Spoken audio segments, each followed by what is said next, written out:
Scotland, in the far north of Great Britain, is a rugged, windy place.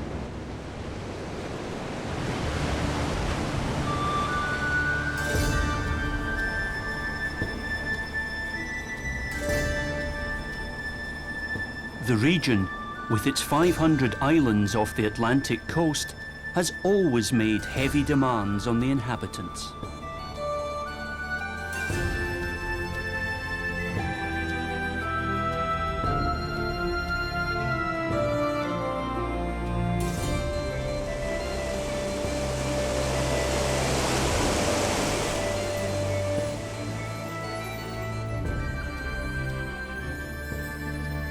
Raw and lonely, the beauty of the Highlands attracts countless visitors each year.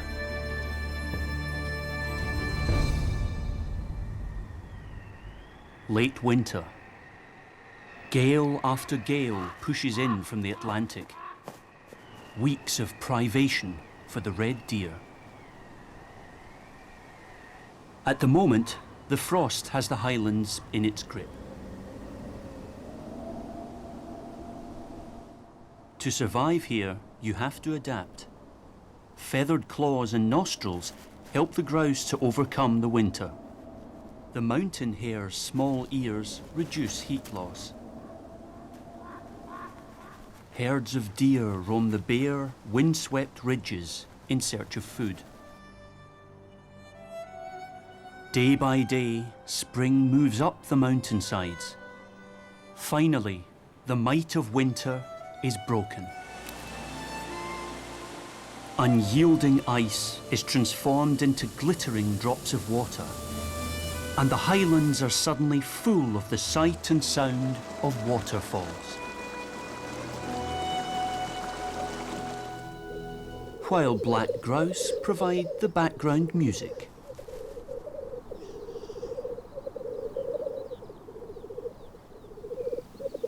The cocks have turned out in their finery to perform their dances on the same mating grounds as every year.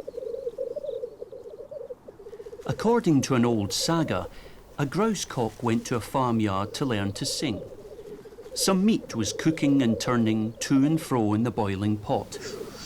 The cock liked the noise of the revolving meat so much that it imitated it and twisted back and forth, greatly impressing the females.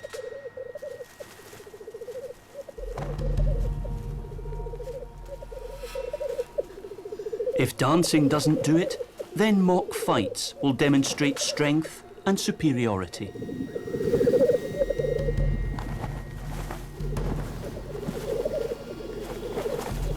Things soon get serious and feathers fly.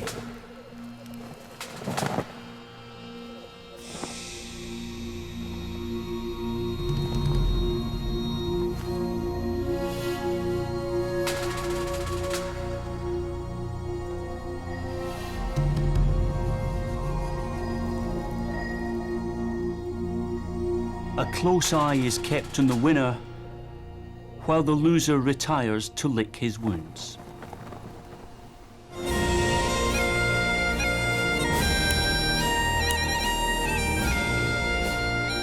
The Highlands are a man-made paradise.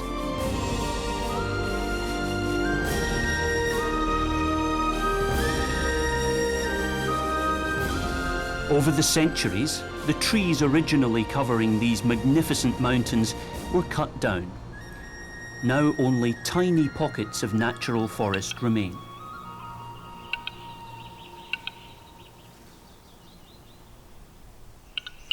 More than 200 years ago, the capercaillies ceased to be forest dwellers and were not reintroduced into the wild until much later.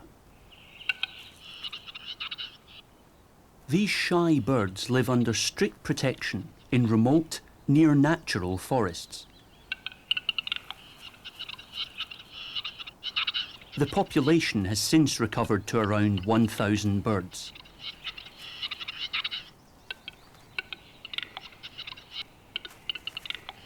They had originally adapted well to their habitat of sparse, conifer-rich, stepped woods.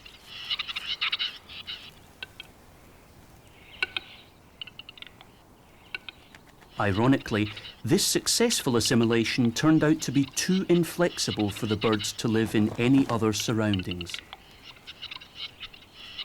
Capercaillies are only to be seen during the mating season.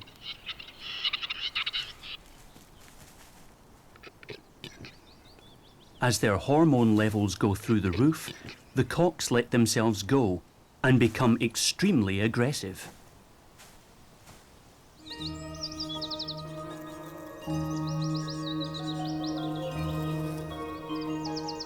Spring in the Highlands is short, and things happen fast.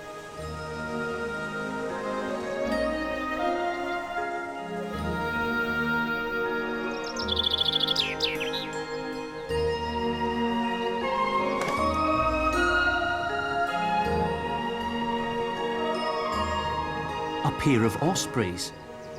The birds are enjoying something of a comeback. 100 years ago, they were almost extinct in Great Britain. Now there are 150 breeding pairs in Scotland.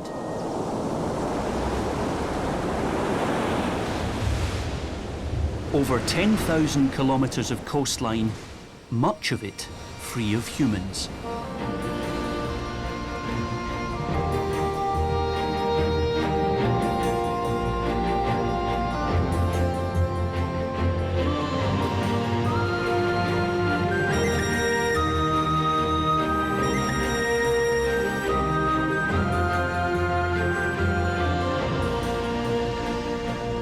Scotland's inland waters are mysterious, sometimes literally unfathomable, the stuff of myth and legend.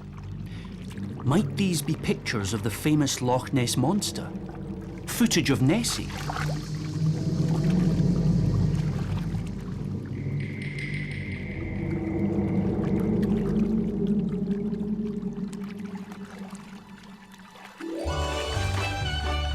The strange creature turns out to be an otter.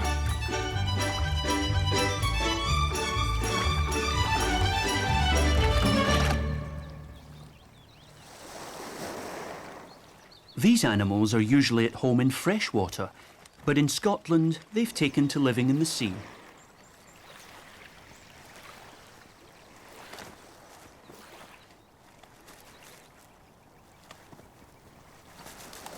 They're protected against the cold by their extremely dense fur, 50,000 hairs per square centimetre.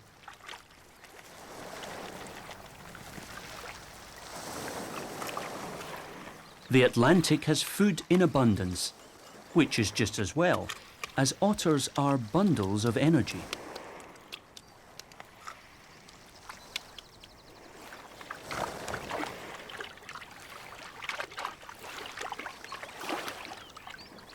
After a quick break, it's back into the water.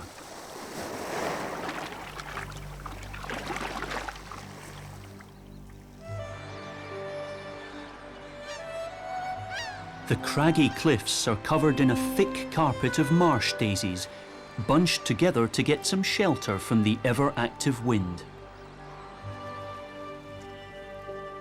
The perfect nesting place for oyster catchers, a good view of the sea, yet at the same time well camouflaged.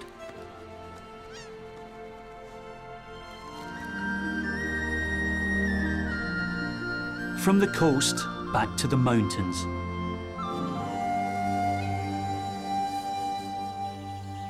The osprey has become a symbol for successful nature preservation. The fish-rich rivers and lakes of the Highlands offer the raptor's ideal conditions.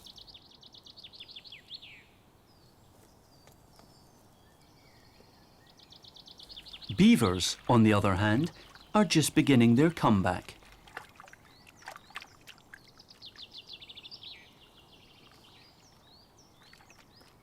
They too were driven to extinction.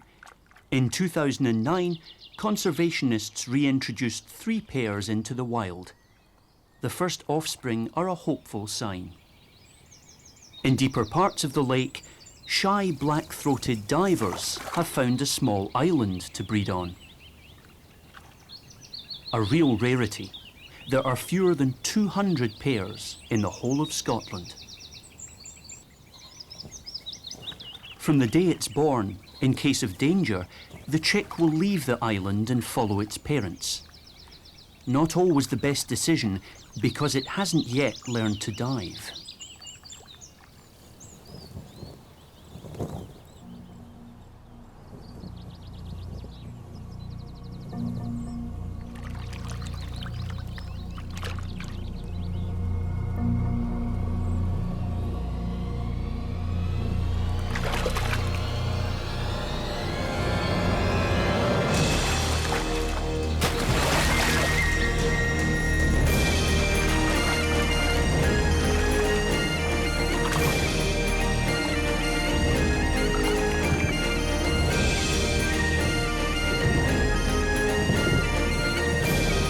The osprey was looking for a bigger meal.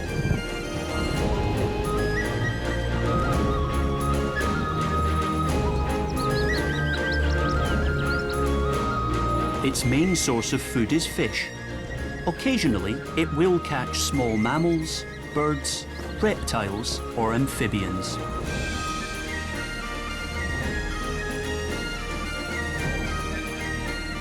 The prey is not for the adult bird. It has young to feed.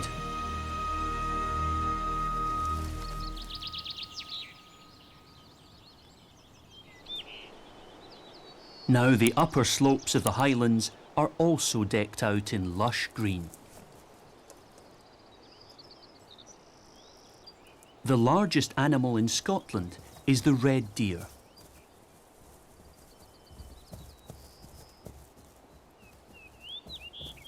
The fawns have nothing to fear. They no longer have natural enemies here. And there's always Mum nearby if they get a bit overexcited. Only the adults have to be on the lookout. Deer numbers are kept high to provide sufficient targets for shooting parties. This is not without complications, particularly for ambitious reforestation projects.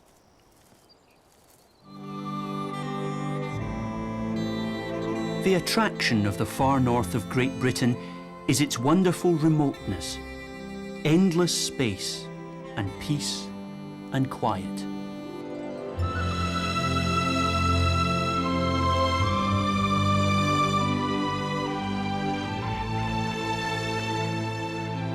On Base Rock, however, you can forget about peace and quiet.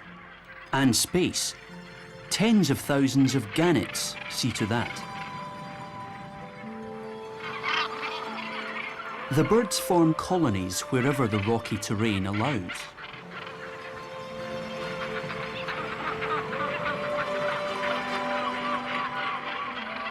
Scotland is the land of the gannet, with the highest breeding population in the world.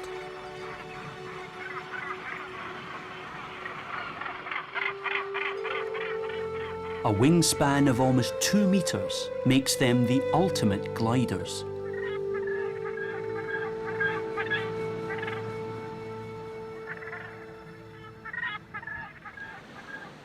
The steep cliff faces overlooking the sea are the most popular. Every ledge that offers shelter is used. Guillemots prefer the safety of smaller colonies to bring up their young.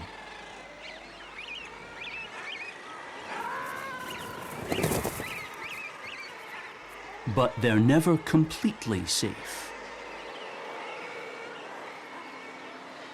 A skua scans the assembled company. A young guillemot without parental supervision. The skua makes its move.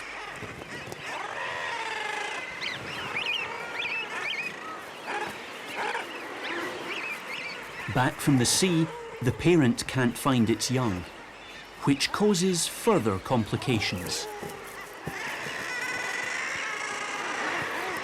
The catch is now up for grabs.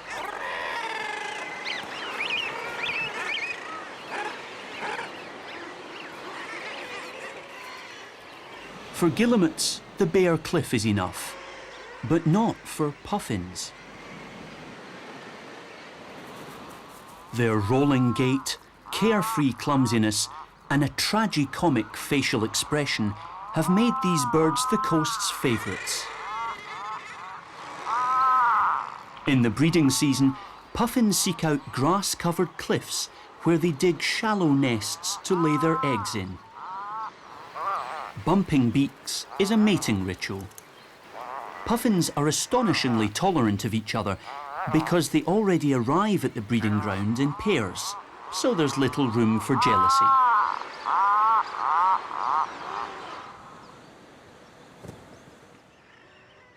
Only the nesting hollow is private property.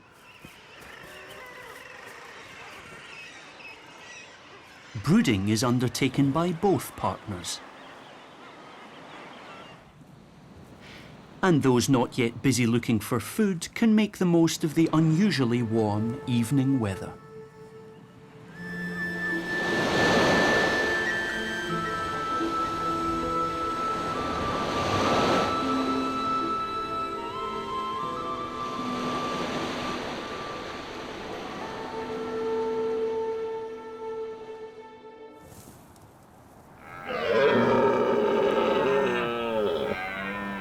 The deer have got used to the proximity of horses. But contact with humans is avoided easily, thanks to the ultra-fine sense of smell the animals possess.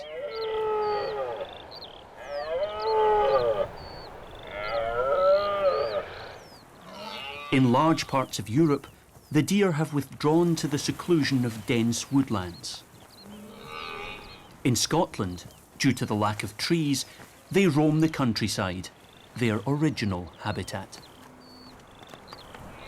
Each doe that strays too far is brought back by the stag. Purposefully, it heads for the sea with its herd.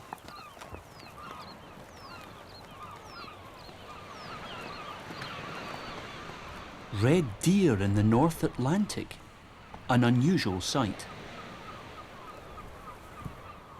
At low tide, the animals get the salt they need from seaweed.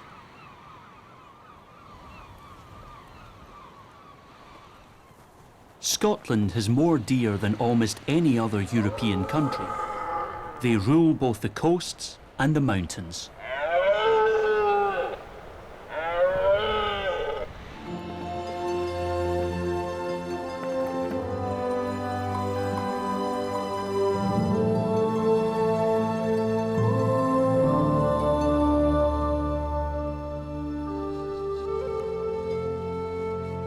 Low clouds presage the end of summer.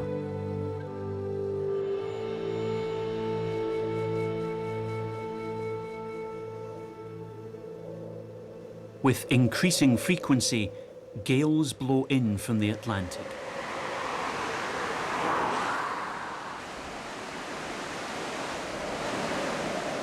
Hurricane-strength gusts churn up the sea.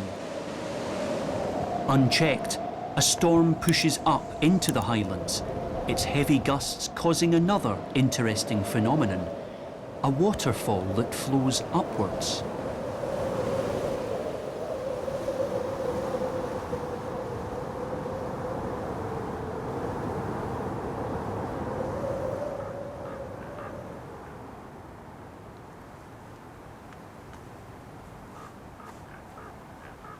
A golden eagle settles down to a fresh meal. One fawn didn't survive the gale. The Highlands now boast several hundred pairs of these majestic raptors, and the population is stable.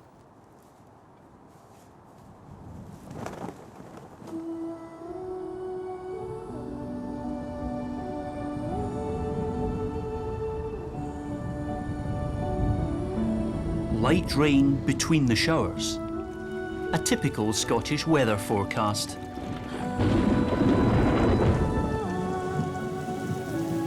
In autumn, light becomes driving. The thin layer of peat can't hold the water for long. With an annual average rainfall of more than 1,500 millimetres, The consequences of deforestation are obvious.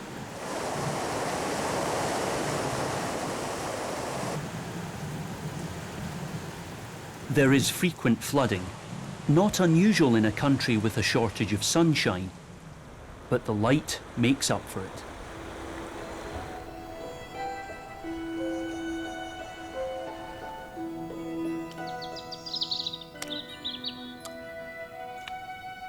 Autumn in miniature.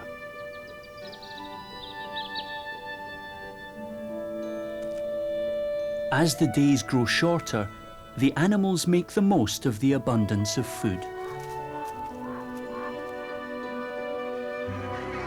Birds of passage are a sign of the approaching winter.